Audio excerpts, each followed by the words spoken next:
মাত্র 22 দিন, আর এই 22 দিনে যেন বদলে যেতে শুরু করেছে কলকাতার বহু চেনা ছবি। সরছে পুরনো সরকারের প্রতীক, ভাঙছে বিতর্কিত নির্মাণ, উচ্ছেদ হচ্ছে অবৈধ দখল। রাজ্যের রাজনৈতিক পালাবদলের পর প্রশাসনিক তৎপরতায় এখন কার্যত নতুন চেহারা নিতে শুরু করেছে শহর কলকাতা। দীর্ঘ 15 বছরের তৃণমূল শাসনের অবসান ঘটিয়ে পশ্চিমবঙ্গের ক্ষমতায় এসেছে বিজেপি সরকার। মুখ্যমন্ত্রীর কুর্সিতে শুভেন্দু অধিকারী বসার পর থেকে একের পর এক প্রশাসনিক পদক্ষেপ নজর পড়েছে রাজ্য জুড়ে, বিশেষ করে কলকাতায়। গত 3 সপ্তাহে বদলে গিয়েছে একাধিক পরিচিত দৃশ্য। সবচেয়ে বেশি আলোচনায় এসেছে বিশ্ব বাংলা লোগো সরানোর সিদ্ধান্ত। তৃণমূল সরকারের আমলে সরকারি ভবন, প্রশাসনিক দফতর, সরকারি চিঠিপত্র, ব্যানার সর্বত্র দেখা যেত বিশ্ব বাংলার বিশেষ নকশা। অনেকের অভিযোগ ছিল জাতীয় প্রতীক অশোক স্তম্ভকে আড়াল করে দেওয়া হয়েছিল এই ব্র্যান্ডিং এর আড়ম্বরে। সরকার বদলে যাবার পর সেই ছবিতে বদল আসতে শুরু করেছে। কলকাতার যুব ভারতী ক্রীড়াঙ্গনের প্রবেশপথে এতদিন জ্বলজ্বল করত বিশাল বিশ্ব বাংলা লোগো। স্টেডিয়ামে ঢোকার মুখে সেটাই ছিল সবচেয়ে বড় আকর্ষণ। এখন সেই লোগো সরিয়ে সেখানে বসানো হচ্ছে অশোক স্তম্ভ সম্বলিত নতুন সরকারি প্রতীক। নীল, গেরুয়া, সবুজ রঙের মিশেলে তৈরি হচ্ছে নতুন পরিচিতি। শুধু লোগো নয়, যুব ভারতের সামনে থাকা বিতর্কিত ফুটবল মূর্তিটিও সরানোর কাজ শুরু করেছে প্রশাসন। 2017 সালের যুব বিশ্বকাপের সময় প্রাক্তন মুখ্যমন্ত্রী মমতা বন্দ্যোপাধ্যায়ের ভাবনা ও নকশায় তৈরি হয়েছিল এই মূর্তি। কোমর থেকে পা পর্যন্ত অংশের উপর ফুটবল ও বিশ্ব বাংলার প্রতীক বসানো হয়েছিল। সেই মূর্তি নিয়ে শুরু হয়েছে সমালোচনা। তবে সমালোচনা ছিলই ফুটবল প্রেমীদের একাংশের মধ্যে। কেউ একে বিদঘুটে, কেউ আবার অদ্ভুত বলেও কটাক্ষ করেছিলেন। অবশেষে নতুন সরকারের নির্দেশে গভীর রাতে শুরু হয় মূর্তি ভাঙার কাজ। আপাতত মূর্তির ওপরের অংশ সরানো হয়েছে। প্রশাসনিক সূত্রের খবর, ধাপে ধাপে সম্পূর্ণ কাঠামোই সরিয়ে ফেলা হবে।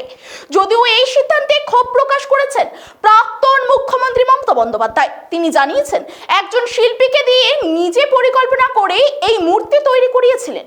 অন্যদিকে অবৈধ দখলদারি ও নির্মাণের বিরুদ্ধে জিরো টলারেন্সের নীতি নিয়েছে নতুন সরকার। আর সেই নীতি সবচেয়ে বড় দেখা দিয়েছে হাওড়ার শিয়ালদা স্টেশনে। বছরের পর বছর ধরে প্ল্যাটফর্ম জুড়ে বসে থাকা হকারদের দোকান উচ্ছেদের নামে প্রশাসন। রাতারাতি চলে বুলডোজার অভিযান, ভেঙে ফেলা হয় শতাধিক অস্থায়ী দোকান। এক সময়ে ভিড়ভাট্টা ও দখলদারিতে ভর্তি প্ল্যাটফর্ম এখন অনেকটাই ফাঁকা ও পরিষ্কার। শিয়ালদহ দক্ষিণ শাখা প্ল্যাটফর্মে এখন আর আগের মতো হকারদের ভিড় নেই। খাবারের স্টল, জামা কাপড়, ছোটখাটো প্রয়োজনীয় জিনিসের দোকান সবই সরিয়ে দেওয়া হয়েছে। স্টেশনের বাইরের অংশেও অনেকটাই ফিরেছে স্বাভাবিক চলাচল। নিত্যযাত্রীদের একাংশ বলছেন এতে স্বস্তি মিলেছে, যদিও হকারদের অভিযোগ কোনো পুনর্বাসন ছাড়াই আচমকা উচ্ছেদ চালানো হয়েছে। একই ছবি দেখা গিয়েছে হাওড়াতেও। স্টেশন চত্বরে বছরের পর বছর ধরে গড়ে ওঠা বহু ঝুপড়ি দোকান ভেঙে ফেলা হয়েছে। প্রশাসনের দাবি, অধিকাংশেই বেআইনি দখল ছিল। শুধু স্টেশন নয়, চিনার পার্ক সংলগ্ন এলাকাতেও ফুটপাত ও রাস্তা দখল করে থাকা একাধিক দোকানের ওপর চলে বুলডোজার। প্রশাসনের বক্তব্য, সাধারণ মানুষের চলাচল স্বাভাবিক করতেই এই পদক্ষেপ। এদিকে দক্ষিণ কলকাতার গড়িয়া শ্মশানের সামনে থাকা বিতর্কিত নয় শিশুর মূর্তিগুলিও গড়িয়ে দেওয়া হয়েছে। একটি সুলভ শৌচালয়ের সামনে বসানো হয়েছিল ওই মূর্তিগুলি। কোথাও নয় শিশুকে স্নান করতে দেখা যাচ্ছিল, কোথাও বা শৌচকর্ম কিংবা মূত্রত্যাগের ভঙ্গিমায় তৈরি করা হয়েছিল ভাস্কর্য। দীর্ঘদিন ধরে এই মূর্তিগুলি দিয়ে বিতর্ক ছিল স্থানীয়দের মধ্যে।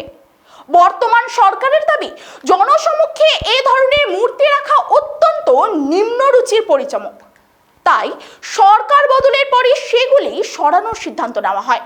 পুর ও নগরায়ণ দফতরের তরফেও এই বিষয়গুলির কড়া অবস্থান নেওয়া হয়েছে। আরও একটি বড় পরিবর্তন চোখে পড়েছে গড়িয়া মিতালি সঙ্গের সামনে। 3 বছর আগে সেখানে তৈরি হয়েছিল 56 ফুট উঁচু একটি ঘড়িঘর। অভিযোগ ছিল বেআইনিভাবে তৈরি করা হয়েছিল এই কাঠামো। এমনকি কলকাতার হাইকোর্টেও সেটিকে অবৈধ ঘোষণা করা হয়েছিল, কিন্তু তৎকালীন সরকারের সময় সেই নির্দেশ কার্যকর হয়নি। সরকার বদলের পরই শুরু হয় বুলডোজার আকর্ষণ। সরকার বদলের পরে শুরু হয় বুলডোজার অ্যাকশন। পুলিশি নিরাপত্তার মধ্যে ক্রেন এনে ভাঙা হয় বিশাল ঘরটি। কয়েকদিনের মধ্যে সম্পূর্ণ গুড়িয়ে দেওয়া হয়েছে সেই পরিকাঠামো। এখন সেখানে আরো ঘরের কোনো অস্তিত্ব নেই। মাত্র 22 দিনেই কলকাতায় একাধিক পরিচিত দৃশ্য বদলে গিয়েছে। কারো মতে শহর পরিষ্কার ও শৃঙ্খলাবদ্ধ হচ্ছে, আবার বিরোধীদের অভিযোগ রাজনৈতিক প্রতিহিংসা থেকে একের পর এক পদক্ষেপ নিচ্ছে সরকার।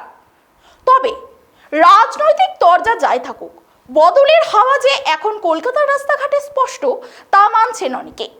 নিয়মিত নিত্য নতুন ভিডিও দেখতে নজর রাখুন টাইমস 14 বাংলায়।